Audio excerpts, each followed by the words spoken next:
Hello kids, உங்ககிட்டலாம் Bible இருக்கா? கண்டிப்பாக உங்ககிட்ட பைபிள் இருக்கும்னு நான் நம்புகிறேன். என்கிட்டயும் ஒரு 2-3 பைபிள் இருக்குது. ஆனால் அதில் ஒரு பைபிள் ரொம்ப பழசாயிடுச்சு.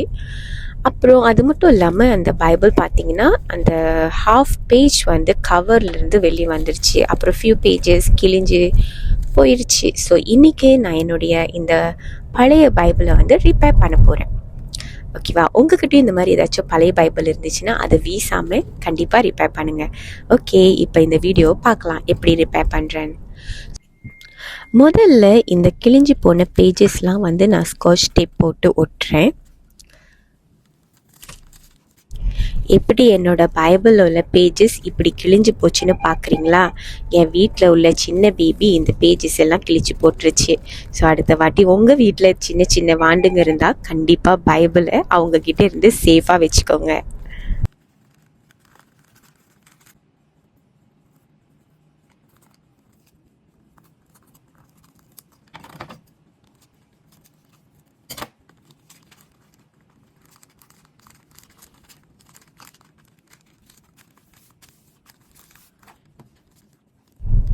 அதே மாதிரி இன்னொரு பேஜும் வந்து கிழிஞ்சு போயிடுச்சு. ஆனால் இந்த பேஜில் வந்து சில அந்த எழுத்தோட பார்ட்ஸ் வந்து மிஸ்ஸிங் ஆயிடுச்சு. அதனால நான் என்னோட இன்னொரு பைபிள் எடுத்து அந்த பேஜை பிரிண்ட் பண்ணி அதை வெட்டி இந்த பைபிள் பேஜ் மேலே ஓட்ட போகிறேன்.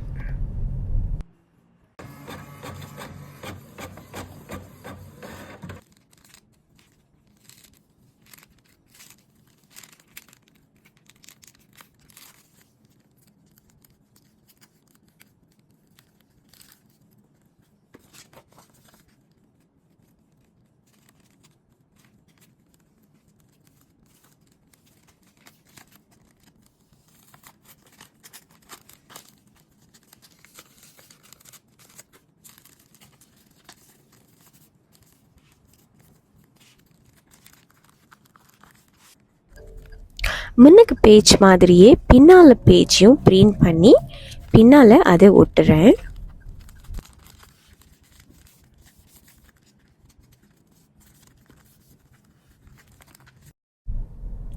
ஓகே, நம்ம பேஜஸ் எல்லாம் ரிப்பேர் பண்ணியாச்சு. இப்போ வந்து இந்த வெளியாகுன இந்த எல்லா பேஜஸையும் எடுத்து இந்த கவரில் வந்து நான் ஸ்டிக் பண்ண போகிறேன். அதுக்கு முன்னுக்கு எக்ஸ்ட்ராவாக ஒட்டிக்கிட்டு இருக்கிற இந்த பழைய தாளெல்லாம் வெட்டி எடுத்துட்டோன்னு அதுக்கப்புறம் நல்லா க்ளூ போட்டு அந்த கவரையும் அந்த பேஜஸையும் நல்லா ஸ்டிக் பண்ணணும். கொஞ்ச நேரம் அதை ஆற விடுவோம் அன்டில் அது நல்லா காஞ்சி வர வரைக்கும்.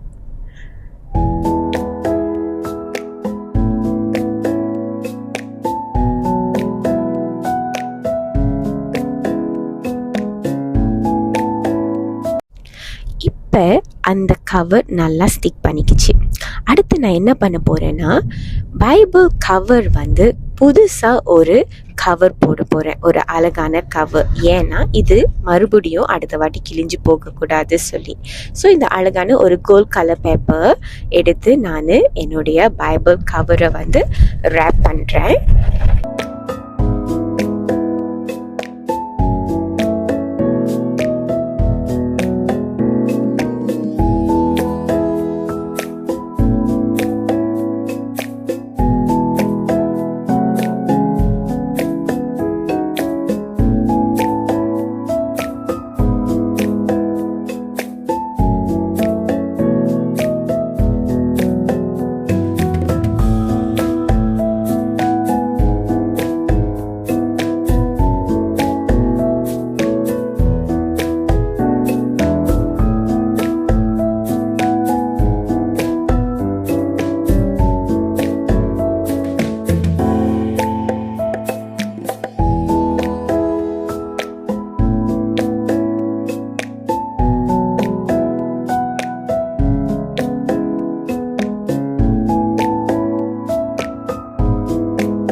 கடைசியாக என்னுடைய இந்த முன்னுக்கு பேஜில் பரிசுத்த வேதாகமம் என்று ஒரு கோல்ட் கலர் மார்க்கரில் எழுதுகிறேன்.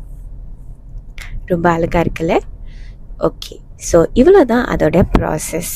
இப்போ என்னுடைய பழைய பைபிள் பார்க்குறதுக்கு ரொம்ப புதிய பைபிள் மாதிரி இருக்குது. ஓகே, இதே மாதிரி நீங்களும் வீட்டில் செஞ்சு பாருங்கள்.